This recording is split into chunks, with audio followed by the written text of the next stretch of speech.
Do you find that most diets tackle the food and exercise, but no one speaks about the mind? Well, today I'm going to talk about 5 tips that you can use on how you can use your brain power to help you lose weight. Hi, I'm Vanessa McLennan and I'm a qualified hypnotherapist, and what I do is help people to lose weight by working on the emotional and psychological side of eating. So before I begin though, please click on the subscribe button, click on the bell to be notified of my next video. Weight loss always starts in the mind. I think everything that we do always starts in the mind. So if we are only working on the food and the exercise, we are then not working on the engine of our body. But often we don't know where to start. So keep watching for some tips. What stories are you making up? What we say to ourselves, we believe to be inherently true. Now, whether they are or not is irrelevant in this context, because a lot of what we say is totally subjective.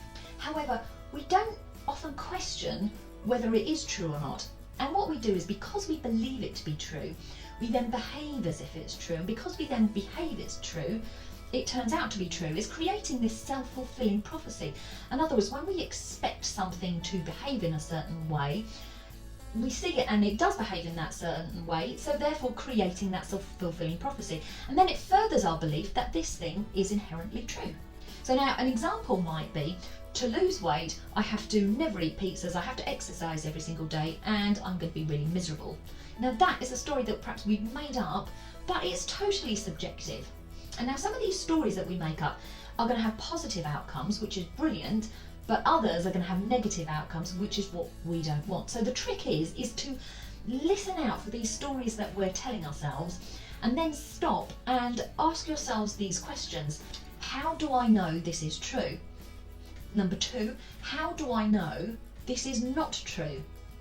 Number 3, what do I want to be true? Tackle your negative stories. So now that you're listening to your story, you can start to notice which ones perhaps are positive and which ones are negative.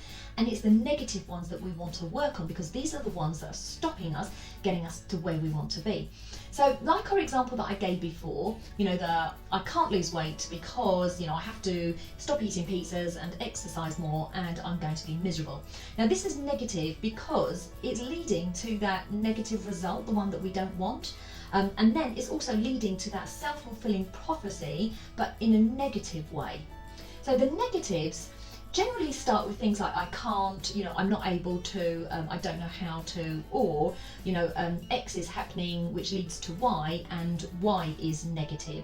So for instance, I can't, if I exercise, I will be miserable. So hence then that's the negative one, because again, it's stopping us thinking that we're miserable is going to stop us taking the actions of what we need to do to lose the weight.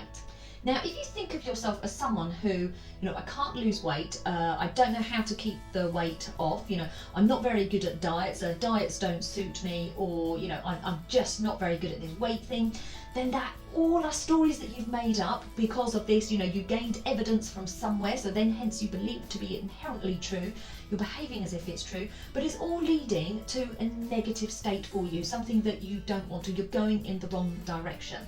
So it makes sense that if we are able to create these negative stories for ourselves, we can totally change these around into positive states and positive beliefs that we do want. And this is the total key to getting what we want in life, is creating these positive beliefs for ourselves. So the trick to do it is to think of the negative ones and listen out for the negative stories, like I'm not good at losing weight, and it's to flip it around into a positive. I am good at losing weight, I can lose weight. And what you've got to do is find evidence to support that. So I can lose weight, even if it's because I lost 1 pound last week. So you find any bit of evidence to support this positive belief and keep going with it. So comment below with the negative stories that you've discovered that you tell about yourself. Tackle your emotions. Emotions also get left out of diet plans, yet this is one of the main reasons that causes us to go and eat. Yet we have become so good at, emotional eating and hiding these emotions that we often don't even know why we're eating. We experience sadness, boredom, anger, frustration, happiness, and yet we just eat to cover and hide these emotions from ourselves. So if we tackle these emotions and face these emotions, we start to get used to them, we start to understand them better, and then we stop reacting to them. So in other words, we stop going to turn to food to handle these emotions. So the next time then that you want to go and snack on something, this is not your meal time, so outside of meal times, set your timer for 2 minutes and just sit then with whatever it is that you are feeling. So yes, it can be really, daunting, scary, sort of to start to face your emotions, but doing this trick will help your body to understand, oh, okay, it's emotion. This is what it feels like. You're not going to die. It might be horrible to begin with, but your mind will get used to it. And as you start to get used to it, you start to sit with it and be okay with these emotions. Your body also starts to understand that these emotions are okay. And what you then stop doing is reacting and turning to food. So it'd be interesting. Let me know how you get on with that. Keep consistent. I think consistency is a hidden ingredient to success. But as humans, we naturally crave variety. So this is what makes it so hard and sometimes so mundane. But we have to work our way through it if we want to get to, where we want to be. So a trick is doesn't have to mean, the same, doing the exact same thing every single day. The trick is to keep within a guideline. So have a guideline of how much generally to eat during the week or how much to exercise also throughout the week. And then have lots of variety in that. So that if you then miss a day or you go out and you eat too much in a day, know that then the next day that you can either rein it back in, have lots of fresh fruit, salads, or move a lot more or do a lot more weights or do a bit more cardio, whatever you know that you've got to make it up with. So that generally within the week you are always keeping within this same guideline and eating that bit, what you need to do, and also exercising that bit more, and then you know that you're always going to keep moving forwards, but you can also have the variety that you crave. Keep motivated.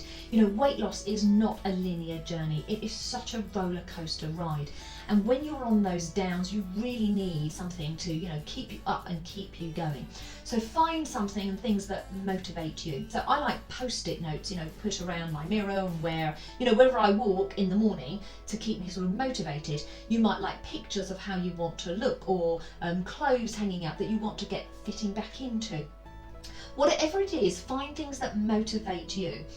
And then set yourself also some small goals during the week. So small because, make them realistic, attainable. And then when you achieve them, reward yourself. So not with food, because that's going to undo that or do the whole point. So reward yourself, because then it's so motivating, isn't it, when you've hit that goal and you've rewarded yourself, and then you can keep going as well. So comment below, let me know which tips are you going to work out and try. Thank you very much.